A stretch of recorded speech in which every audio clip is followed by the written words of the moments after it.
नमस्कार दोस्तों, आज की सबसे बड़ी खबर ब्रेकिंग न्यूज। हाथरस कांड खुफिया रिपोर्ट में चौंकाने वाले तथ्य। 100 करोड़ की फंडिंग जातीय दंगों की साजिश। हाथरस कांड में एक बड़ी खबर सामने आ रही है। राज्य सरकार से जुड़े सूत्रों की माने तो शासन के पास हाथरस मामले की खुफिया रिपोर्ट पहुंची है, जिसमें कई चौंकाने वाले तथ्य सामने आए हैं। इस रिपोर्ट के मुताबिक हाथरस कांड के बहाने योगी सरकार निशाने पर थी। राज्य में जातीय विद्वेष और दंगा फैलाने की साजिश रची जा रही थी। शासन से हाथरस कांड से जुड़े वायरल ऑडियो और वीडियो को भी जांच का हिस्सा बनाने की मांग इस खुफिया रिपोर्ट में की गई है। इसमें कांग्रेस नेता, भीम आर्मी, पीएफआई जैसे संगठनों की संलिप्तता की बात सामने आ रही है। वायरल ऑडियो में 25 लाख के बदले 50 लाख मुआवजे की बात कही गई है। आपको बता दें कि हाथरस कांड से जुड़े एक ऑडियो में पीड़िता के परिवार को सरकार के प्रति असंतोष जताने पर 25 लाख के बदले 50 लाख रुपए मुआवजा देने की बात सामने आई है। यह वायरल ऑडियो जी मीडिया के पास भी उपलब्ध है। हालांकि इसके प्रामाणिकता की जांच सरकार को करनी होगी। योगी सरकार को भेजी गई खुफिया रिपोर्ट में पीड़ित परिवार को सरकार का विरोध जताने के लिए 50 लाख देने की बात करने वाले को भी जांच के दायरे में लाने की बात कही गई है। योगी सरकार को बदनाम करने के लिए 100 करोड़ की फंडिंग, साथ ही प्रशासन से दबाव डालने का बयान दिलवाने वाले भी जांच का हिस्सा बन सकते हैं। खुफिया रिपोर्ट में कहा गया है कि पीड़ित के बारे में झूठ फैलाया गया कि उसकी जीभ काटी, आंख फोड़ी, गैंग रेप हुआ, जबकि किसी मेडिकल रिपोर्ट में इसकी पुष्टि नहीं हो सकी है। इस रिपोर्ट में योगी सरकार को बदनाम करने के लिए 100 करोड़ की फंडिंग की बात भी सामने आ रही है। साथ ही मीडिया की एक तरफा रिपोर्ट कर राज्य सरकार के खिलाफ माहौल बनाने वालों पर भी रिपोर्ट में उंगली उठ रही है।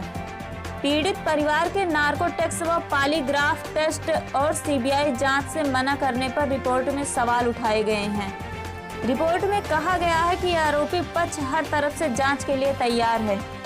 दोस्तों, हाथरस कांड में एक और बड़ी खबर सामने आ रही है। हाथरस में बिटिया के साथ हुई दरिंदगी को लेकर देशवासियों का खून खौल रहा है। पहले सामूहिक दुष्कर्म, उसके बाद मौत और फिर देर रात अंतिम संस्कार की खबरों ने तमाम सवाल खड़े कर दिए हैं। वहीं मौत के बाद बिटिया की पोस्टमार्टम रिपोर्ट में जो बातें सामने आई, उसे जानकर लोगों के रोंगटे खड़े हो जा रहे हैं। लोग हैरान हैं कि कोई दुष्कर्म जैसी घिनौनी वारदात को अंजाम देने के बाद बिटिया के साथ क्रूरता करते रहने की हिम्मत कैसे कर सकता है। पोस्टमार्टम में खुलासा हुआ है कि बिटिया की गर्दन की हड्डी टूटी हुई थी। इसके अलावा गला दबाने का भी निशान मिले हैं। पोस्टमार्टम रिपोर्ट के अनुसार बिटिया के गले को बहुत जोर से दबाया गया था। गर्दन पर ओ मार्क के निशान मिले हैं। हालांकि पोस्टमार्टम करने वाले मेडिकल बोर्ड ने रिपोर्ट में कहा है कि गर्दन को दबाया जरूर गया था, मगर इससे युवती की मौत नहीं हुई है। सफदरजंग अस्पताल के डॉक्टरों का कहना है कि बिटिया को हार्ट अटैक भी आया था, मगर इससे भी उसकी मौत नहीं हुई।